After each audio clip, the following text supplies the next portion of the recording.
Secretary Kennedy, thank you so much for sitting down with me. 1 year ago today, you were running for president as a Democrat, and now you are arguably the most consequential HHS secretary, maybe in American history. Would you have ever imagined all that's happened and sort of where you'd be right now? I would have bet a lot of money against it. Yeah, but it's been a journey for you. It has been a journey, and a lot of it, Laura, has felt providential. I literally spent years praying every morning that I would be in a position where I could address this chronic disease epidemic in kids, and that God would put me in a place where I could do that. And now I'm in that place, and I'm very grateful to the president.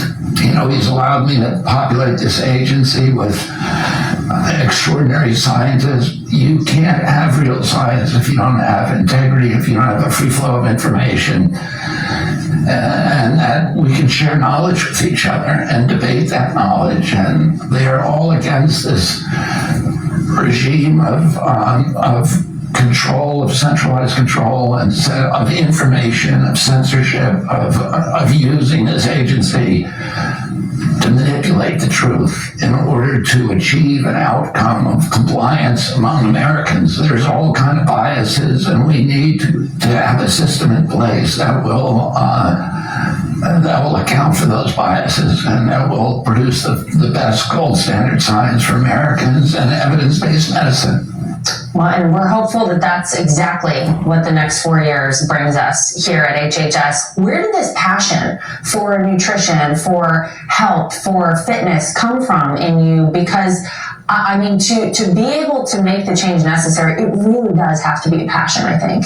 Well, I was raised in a house with 11 brothers and sisters, and I had somewhere around 70 first cousins. I know what a healthy child looks like. And I started seeing children, a generation of kids coming up that was just damaged, that was suffering from autoimmune diseases like juvenile diabetes, rheumatoid arthritis. I was looking around and saying, why is nobody talking about this? And so I found myself talking more and more about it, and becoming more and more isolated, because it was the culprits, the potential culprits for this epidemic of chronic disease are all very powerful industries, and they're all the people who have the biggest army of lobbyists on Capitol Hill, and it was in nobody's interest to actually, financial interest, none of those very powerful entities, to actually look at the problem, because they were frightened about what they would find. And it would interfere with corporate profit taking. We're going to be able to show what the culprits are, and then let democracy work. And give people good information. Allow moms, when they go shopping for their children, to understand what's healthy and what's not healthy. And then some of the really bad stuff, we're going to just tell the industry, we don't want you using this anymore. Kraft, which is our biggest food producer in this country, announced that it was getting rid of dyes. We met with Starbucks. They have very clean food, but they do use a little bit of canola oil in their egg bites, and they said we're going to get rid of that. Those are one of my favorites. Egg bites. We've had Tyson's food say we're getting rid of all the food dyes. So the industry has been wonderful. It's coming in here. It's meeting with us. They're cooperating with us, and they're working with us to make this happen. I imagine there were some things that maybe surprised you to find once you got in here. Was there anything you came in here and said, wow, I can't believe we've been doing this way for so long? I get those surprises every day. The vast majority of people who work for this agency are extraordinary public servants, and they're very excited about, being given a direction that they joined the agency because this is what they wanted to do. They wanted to protect children's health. But the leadership of this agency for many years has been bankrupt morally and I would say scientifically. I'll just tell you, one of the crazy things is that we could not get at the health data And there's all these different agencies that store different health data. And when I came in here, they were selling it to each other. And we could be doing things with that. We could look, let's say there's 3 diabetes drugs. We can look at each one of them and say, this one is causing side effects in this particular demographic. And we can look at all these things and then start making good decisions about it.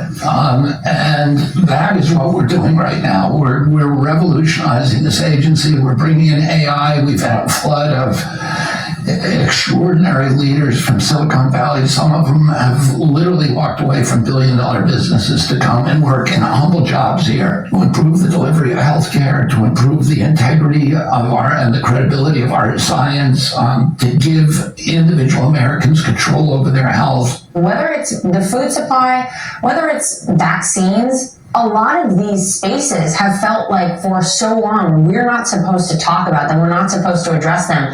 You've sort of blown the doors off of all of that. And I know I hear from parents all the time. You must hear this from a lot of parents. Yeah, I've heard, if I walk down the street, I have every block I have moms coming up and saying thank you. There's been this deliberate information chaos. So we're going to change all that, and we're going to make it so that people can do studies, that they can do gold standard science, that they can replicate those studies, and we're going to start doing real science and answer these questions for the moms. We're going to restore public faith in the public health regulatory agencies. There's so many perverse incentives that are built into our medical system now. Hospitals, pharmaceutical companies, insurance companies, they're all making money from keeping us sick. And this is just a fact of life. All of those institutions make more money if you were sick. But, economic incentives have an influence on validating or fortifying judgments that may not be the best for the patient. You come from a very famous family, a family who's had a huge impact on this country.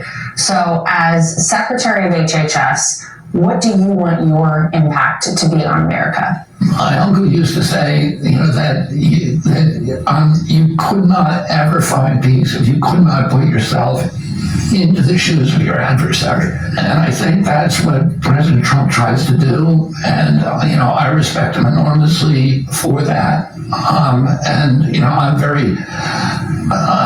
very proud to work for him because I think he's got a vision that looks over the horizon. He's looking at what happens to kids in this country. He's thinking about our children and what they're going to face. And so you asked me, what I would like to see from this and that. I just want to see those visions pan out. And a lot of the stuff that he's doing is high risk, high stakes. We have to do it. If we don't do it, we're just on this, prearranged trajectory toward destruction. And, I thank God that we have a president in the White House that is not going to let our country go in that direction.